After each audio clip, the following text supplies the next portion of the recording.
Hi, welcome to Whitey White Guy Show. I'm Whitey, and I'm going to just chime in a little bit on the Jon Stewart, J.K. Rowling drama. Jon Stewart on a podcast implied that the goblins in the bank scene, I forget exactly the name of it, were Jewish. Even though they're goblins, they're fictional characters. What he's saying is that they were portrayed to be metaphorical for Jewish bankers. Um, and I have no idea if that's true or not. But let me first qualify that I've seen large swaths of the first Harry Potter film and small chunks of the subsequent ones. I am not connoisseur. I've never read the books. It's not my cup of tea, so I'm very much on the outside looking in on this. I'm not a Harry Potter fan. It's if I was a little bit younger when the books got big, I might have gotten into them, but at the time I think I was in middle school or high school. I don't remember when it came out exactly, but I remember them being pretty big when I was in high school. And at that point in time, I was reading Hemingway, and I'm more into realistic fiction as opposed to fantasy. So the Harry Potter film's not my thing. So I can't sit here and say, well, no. When J.K. Rowling did this, see in this part of the books, and then when I went to the movie, I have no clue. I doubt the intent from J.K. Rowling and the filmmakers were to make these characters seem Jewish and they're making some kind of statement about the Jewish community or something. I doubt that. And they're goblins. So they have like long fingers and fingernails and stuff. I don't know that to be a stereotype about the Jewish community, and being bankers is. And some of the visuals. So when I did see that scene many years ago, I did go. It kind of seems like they're saying something about Jews. So I can't knock Jon Stewart for getting that impression, 'cause I got the same impression. Now I don't consider myself anti-Semitic, but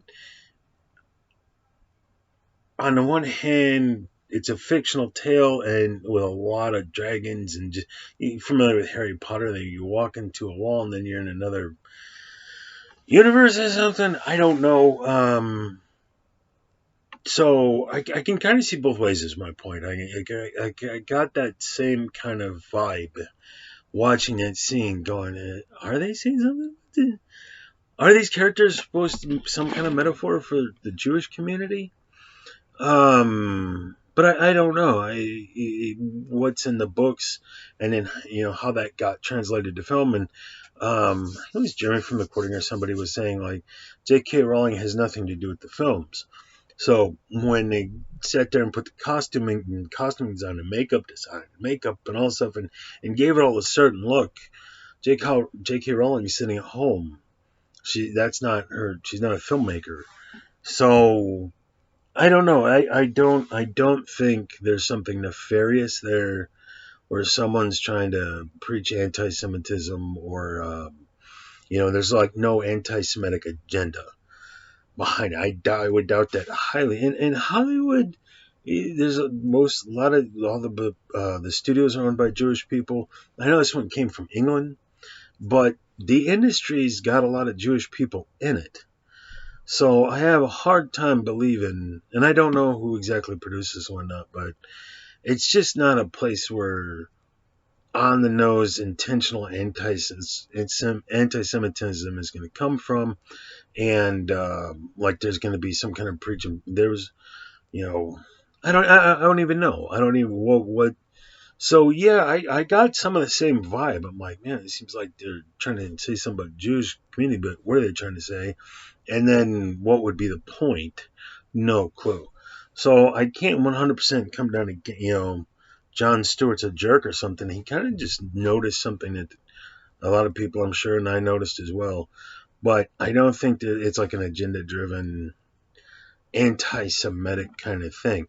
I think it's just, but you could, but the only reason I'm doing this video is you could say the same thing about Drago and his family, that something is being said about maybe colonialism or Nazi Germany. There's parallels there, And so you got a bunch of white people cast as the villains. All the villains, to my recollection, I haven't seen the film, but the core villains were all white people. The main villain guy was a white dude.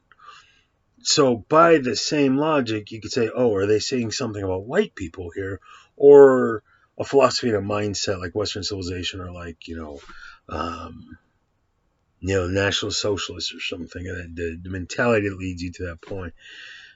No one's going to make that call. So there's a duplicity there. It's like when fictional characters that are goblins kind of, you see a semblance to the stereotype that Jon Stewart was pointing out about Jewish people. You could also say the same thing about Drago and his family. But no one's going to say that. No one's going to say anything about the tall dude being a statement about tall people. Hagrid. No one's going to be like, see, they're saying this about people who are over 6'5". No one's going to say that. So it kind of goes both ways. It's like, okay, Jon, you're willing to draw this, observe and point out this comparison, similarity, aesthetically speaking, from one group of people to these goblins. But what about all the other stuff? Where all the different groups of people, like, is that not making a statement about liberals and conservatives with the hat? And these people are kids over here, and these kids are over here, and you get the bad kids, and you get the nice kids. So I don't know.